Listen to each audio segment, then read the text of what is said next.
صحیح بخاری حدیث نمبر 1۔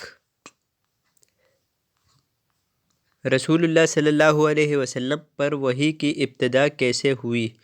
فصل وحی کا بیان۔ الشیخ امام حافظ ابو عبداللہ محمد بن اسماعیل بن ابراہیم بن مغیرہ بخاری رحمۃ اللہ علیہ نے فرمایا، اور اللہ عز و جل کا یہ فرمان کہ ہم نے بلا شبہ اے محمد صلی اللہ علیہ وسلم آپ کی طرف وحی کا نزول اسی طرح کیا ہے جس طرح نوح علیہ السلام اور ان کے بعد آنے والے تمام نبیوں کی طرف کیا تھا۔ ہم کو حمیدی نے یہ حدیث بیان کی، انہوں نے کہا کہ ہم کو سفیان نے یہ حدیث بیان کی، وہ کہتے ہیں کہ ہم کو یحییٰ بن سعید انصاری نے یہ حدیث بیان کی، انہوں نے کہا کہ مجھے یہ حدیث محمد بن ابراہیم تیمی سے حاصل ہوئی، انہوں نے اس حدیث کو علقمہ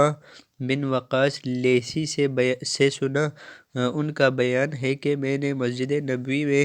منبر رسول صلی اللہ علیہ وسلم پر عمر بن خطاب رضی اللہ عنہ کی زبان سے سنا، وہ فرما رہے تھے کہ میں نے جناب رسول اللہ صلی اللہ علیہ وسلم سے سنا، آپ صلی اللہ علیہ وسلم فرما رہے تھے کہ تمام اعمال کا دار و مدار نیت پر ہے، اور ہر عمل کا نتیجہ ہر انسان کو اس کی نیت کے مطابق ہی ملے گا، پس جس کی ہجرت ترک وطن دولت دنیا حاصل کرنے کے لیے ہو یا کسی عورت سے شادی کی غرض ہو،